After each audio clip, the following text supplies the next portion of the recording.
Welcome back, everybody, to the broadcast. One of our favorite guests today is Temple Grandin. Temple, they made a movie about your life. It was an HBO film. Yes, it was. With Claire Danes. And Claire Danes won every major award playing you in that movie. She became me in the 60s and the 70s. In fact, I gave her 20-year-old videos to practice on so she could learn my mannerisms. And the other thing I loved in that movie is it showed all my work experiences.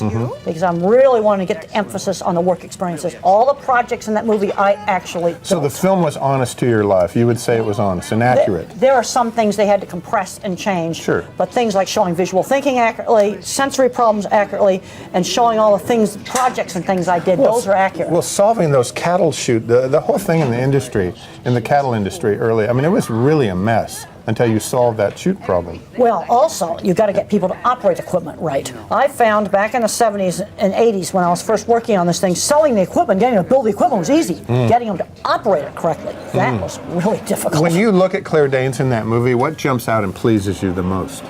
Well, she just became me. I can remember the first day I watched the movie in the HBO offices and I go, ooh, 60s and 70s time machine. That's really amazing to me. So let's talk about your book. In this book, and you've written others as well. You're a wonderful author, by the way. Well, and the way you. you write is exactly the well, way we've you got to speak. make sure we get Richard Panik lots of credit for that. He's a marvelous science writer, and he's my organizer, and I've got to give him a lot of credit for that. There's a part of the book where you talk about sounds that you hate and the loud sounds and how it just really drives you crazy. And this is a problem for a lot of autistic people. The loud sounds, loud movements, unexpected loudness. But you know, that's something that most people find abrasive. Well, it's just it causes a bigger startle response in somebody with autism, and if it's one place really need to be doing research, it's on these sensory issues. The other thing I want to emphasize, diagnosis is not precise. In one of our chapters, we cover the whole history of the diagnosis, and it keeps changing every decade. Nobody's changing the diagnosis of tuberculosis. That's stayed the same. Why does it keep changing? Because they still haven't quite figured it out yet? Well, you see, in the beginning, everything was all psychological. You know, then gradually they're getting more information, but there's a lot of politics. I would say that psychiatric diagnoses are half based on science and the other half based on squabbling doctors in conference rooms. Now, basic things, you know, like, okay, the social awkwardness in autism, that's real clear. Depression, things like that, that's clear. OCD, but then you've got all these other subcategories. Well, you've got more subcategories and you've got brain systems. Do you think that diet plays a big role? For certain individuals, see, autism is really variable, and there's certain kids where taking the wheat and the dairy out of the diet helps. It's not universal across the spectrum. Go ahead. Well, I'm really curious about kids growing up now with autism and their parents who are a little bit lost on what to do. And what are we getting better at recognizing autism in children right now? Well, they're getting better at recognizing it, and the problem is they kind of diverge into two kinds of groups. The ones more like me, and the ones where doing the kinds of things I've done is not a realistic goal. When kids are little, they can all look really severe, you do the same thing. But I'm seeing too many kids like me that aren't learning basic skills, how to shake hands, how to walk up to the counter at McDonald's and buy their food.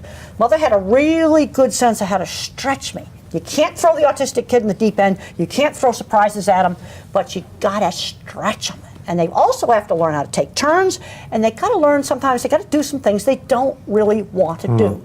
Other activities that the family may want to do. Well, you can't do everything for them, too. No, you can't. And being socially comfortable in social situations. Well, you know how Mother taught me that? When I was about 8, I had to put on my Sunday best dress and shake hands with my mother's dinner guests, and I served them hors d'oeuvres. And that helped teach social skills, and you don't take them around too often. And do you think your mom understood your condition? She just had a really good sense of how to stretch me. You got to stretch these kids. And when I was 15, I had the opportunity to go to my aunt's ranch, and I was afraid to go. Well, Mother wasn't going to let me not go. It was 1 week or all summer. Got to stretch them. Also, I got teased in high school, and the places where I got friends were the shared interests. Get these kids into shared interests. Robotics, Boy Scouts, Girl Scouts, Future Farmers of America, school play, school newspaper, band, all kinds of different things like this, specialized activities, because those are refuges away from teasing. I'm curious now, what do you do for fun? Well, I do like to go to movies, and I am going to go to the new Star Trek movie when it Yes, comes out. me too. Okay. Give me fun. I go Star Trek movie. Star Yeah. Trek. That's right. There we Temple, go. thank you so much for being here with us today. I so appreciate it. Just a joy to have Temple Yeah. on the show Well, today. thank you for Very much. having me. By the way, you can see Temple speaking tonight, and she will speak well and eloquently at First Presbyterian Church of Dallas. There it is on your screen. It's at 1835 Young Street. She'll start at 7:30 p.m. tonight, probably right on the dot. And for more details, you call 214-922-1818. We thank you so much for being here. It's just fun to see Thank you. you for having me. Oh, good. And of course, you can find Temple's book as well on bookshelves now. Yes. Thank you, Temple. We'll be right back.